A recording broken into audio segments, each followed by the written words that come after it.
దేశవ్యాప్తంగా సార్వత్రిక ఎన్నికల ఓట్ల లెక్కింపు కొనసాగుతుంది. ఎన్డీఏ ఆధిక్యంలో ఉంది. ఇప్పటికే మెజారిటీ మార్క్ దాటింది. అయితే అందరి అంచనాలను తారుమారు చేస్తూ ఇండియా కూటమి ఈసారి భారీగా పుంజుకుంది. కూటమి సైతం దాదాపు 200కు పైగా సీట్లలో ముందంజలో కొనసాగుతుంది. స్టార్ కాంపెయినర్ కాంగ్రెస్ నేత రాహుల్ గాంధీ నేతృత్వంలోని కాంగ్రెస్ 100 మార్కును దాటే దిశగా దూసుకుపోతుంది.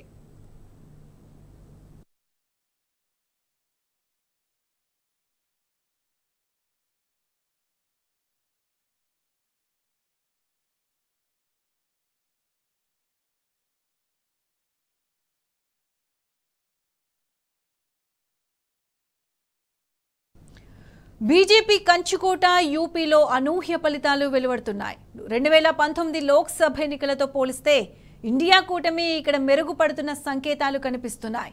ప్రముఖులు బరిలో ఉన్న స్థానంలో కౌంటింగ్ ఉత్కంఠ పెంచుతుంది. వారణాసిలో ప్రధాని మోదీ ఆధిక్యంలో కొనసాగుతున్నారు. గుజరాత్లోని గాంధీనగర్లో కేంద్ర హోంమంత్రి అమిత్ షా లీడ్లో ఉన్నారు.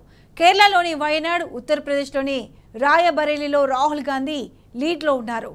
యూపీలోని కన్నౌడ్స్లో ఎస్పీ చీఫ్ అఖిలేష్ యాదవ్, మైన్పూర్లో డింపుల్ యాదవ్ ఆధిక్యంలో కొనసాగుతున్నారు. లక్నోలో రక్షణ మంత్రి రాజ్నాథ్ సింగ్ ఆధిక్యంలో ఉన్నారు. ఢిల్లీ, మధ్యప్రదేశ్, బీహార్లో అన్ని స్థానాల్లో బీజేపీ లీడ్లో ఉంది. కర్ణాటక, అస్సాం, మహారాష్ట్ర, ఛత్తీస్గఢ్, ఒడిశాలో మెజారిటీ స్థానాల్లో ఆధిక్యంలో ఉంది. పశ్చిమ బెంగాల్లో టీఎంసీ అధిక స్థానాల్లో ముందంజలో ఉంది. 25 స్థానాలున్న రాజస్థాన్లో గత ఎన్నికల్లో ఎన్డీఏ కూటమి పూర్తిగా క్లీన్ స్వీప్ చేసింది. ఈసారి మాత్రం ఇరు కూటముల మధ్య హోరాహోరీ పోరు కొనసాగుతుంది. ఈశాన్య రాష్ట్రాల్లోనూ బీజేపీ గ్రాఫ్ పెరిగింది. దీంతో మరోసారి ప్రభుత్వ ఏర్పాటు దిశగా ముందుకు సాగుతుంది.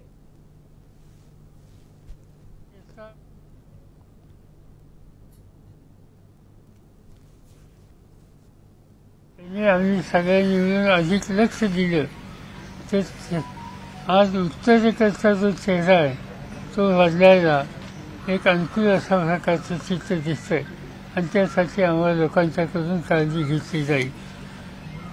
आज हा निकाल झाल्याच्या नंतर मी काही सहकाऱ्यांशी चर्चा केली. विशेषतः काँग्रेस पक्षाचे अध्यक्ष खरगे, मार्क्सवादी कम्युनिस्ट पार्टीचे प्रमुख काँग्रेस सीताराम येचुरी आणि अन्य.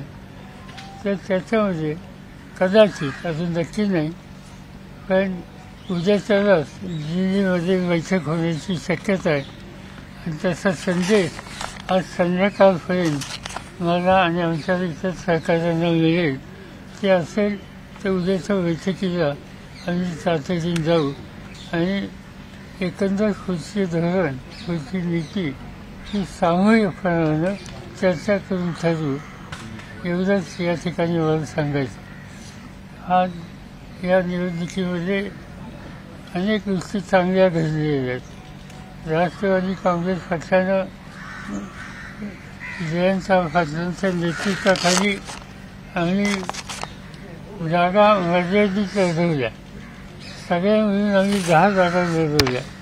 पण त्याच्यामध्ये असं दिसतंय की 7 जागेवर अंतिम काही त्याचा पूर्ण काउंटिंग झालेलं नाही, पण 7 जागेवरच्यावर आज आम्ही पुढे आहोत. किती 7 होते? 7 जागेंच्यावर आज आम्ही पुढे आहोत. याचा अर्थ 10 जागा लढून 7 मध्ये विजय मिळण्याच्या समोरीचं चित्र, याचा अर्थ स्ट्रायकिंग रेट हा राष्ट्रवादी काँग्रेसचा या निवडणुकीमध्ये निश्चितपणाने झालेला आहे. हा जो काही यश मिळालं ते एकट्या राष्ट्रवादी काँग्रेसचं यश आहे असं आम्ही मानत नाही. आम्ही ही जी महाराष्ट्र विकास आघाडी केली, याचा उल्लेख माझ्या स्टेटमेंटमध्ये सविस्तर आहे. त्या आघाडीच्या वतीनं आणि विशेषतः काँग्रेस पक्ष आणि उद्धव ठाकरेंच्या नेतृत्वाखालची शिवसेना आणि आमचे सहकारी या सगळ्यांनी एकत्रित जीवाभावाच्या वतीनं काम करण्याची भूमिका घेतली. आणि त्यामुळेच हे यश जसं आम्हाला मिळालं राष्ट्रवादीला, तसं काँग्रेसला मिळालं आणि उद्धव ठाकरेंच्या नेतृत्वाखालच्या पक्षाला सुद्धा मिळालं. आणि जे मी सुरुवातीला सांगितलं की परिवर्तनाचं वातावरण आहे आणि आम्ही तिघेही एकत्रित राहून उद्याच्या काळामध्ये आमची धोरणं ठरवू आणि महाराष्ट्राच्या जनतेची सेवा करायची खबरदारी घेऊ एवढंच या ठिकाणी मला सांगायचं आहे.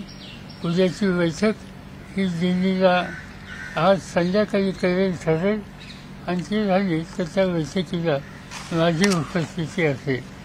आज काही टेलिव्हिजनवर बातमी आहे किंवा मी चंद्रबाबूंशी बोललो आणखीन कुणाशी बोललो याच्यात काही तथ्य नाही. मी काही कुणाशी बोललेलं नाही. बोलणं माझं झालं असेल तर ते काँग्रेस अध्यक्ष आणि काँग्रेस नेतृत्व यांच्याशी झालं, बाकी कुणाच्या संबंधित नाही. या चर्चा करणं इतरांशी याबद्दलचं धोरण हे राष्ट्रीय पातळीवरचे आमचे सगळे सहकारी आहेत त्यांच्याशी विचारविनिमय करून केलं जाईल. सर, सगळे म्हणतात की तुमचं वय झालं आहे. या ठिकाणी हे सिद्ध झालं आहे की टायगर बुढ़ा हुआ तो क्या हुआ लेकिन जिंदा है. सर हिंदीमध्ये प्लीज ब्रीफ कराल सगळं. सर मराठी एकदम होऊ दे, मराठी झाल्यावर हिंदी घेऊ. सर मदत तुम्हाला पुढच्या कालावधीमध्ये मिळेल असं वाटतं का? नितीश कुमार यांची मदत तुम्हाला पुढे मिळेल असं वाटतं? माहिती नाही. माझं काही त्यांच्याशी बोलणं झालं नाही. एका राज्याचे ते प्रमुख आहेत आणि त्यामुळे त्याची माहिती असल्याशिवाय त्याच्यावर मी कमेंट करणं योग्य नाही. माझा आणि त्यांचा सुसंवाद आत्ता झालेला नाही. संबंध आहेत पण आत्ता बोलणं झालेलं नाही. सर, बारामतीची जी जागा होती त्यावर नाटकी टक्कर होईल असं म्हटलं जात होतं, मात्र निकाल तुमच्या बाजूने लागलेला आहे, त्याच्याबद्दल काय सांगाल? याचा उमेदवाराला विचारावं. तुम्ही अधिक सभा घेतलेल्या आहेत, तुम्ही फिरलेला आहात. निर्णय काय असा की माझं स्वतःचा असेसमेंट त्या मतदारसंघाचं असेल की याच्यापेक्षा वेगळा निकाल लागेल असं मला कधी वाटलं नाही. एक आणि बारामती हा जो विधानसभेचा मतदारसंघ आहे त्याच्यात माझा स्वतःचा गेले 60 वर्षाचा असोसिएशन आहे. माझी सुरुवातच तिथनं झालेली होती आणि प्रचार करू न करू तिथला सामान्य माणूस जो आहे, नागरिक जो आहे, त्याची मानसिकता काय हे मला ठाऊक आहे. आम्ही जावं अथवा न जावं तो योग्यच निर्णय घेतो आणि घेईल याची खात्री आम्हाला होते. आणि मला वाटतं आता किती टक्के 18 किती 18वी राऊंड चालू आहे ना आता. 16वी राऊंड पब्लिश झाली. हा, पब्लिश 16वी झाली. किती झालं? त्याच्या आधी बारामती विधानसभेत कसं मतदान झालं? 10व्या राऊंडला 22,000 होता. आता 35,000च्या पुढे लीड असेल बारामती विधानसभा. एका विधानसभेमध्ये 35,000च्या पुढे आत्ता लीड असेल आणि बाकीच्या मतदारसंघाचं तुमच्याकडे सगळं असेल. हो, म्हणजे बाकीमध्ये पण लीड आहे. खडकवासला थोडंसं कमी आहे, बाकी सगळे लीड आहे. बाकी सगळे तालुके गेल्या वेळेसपेक्षा खडकवासला चांगलं आहे. टोटल किती लीड आत्ता अजून या क्षणी आता 16व्या राऊंडला आपली 76,000च्या आसपास आहे. आणि अजून 3-4 राऊंड अजून आहेत.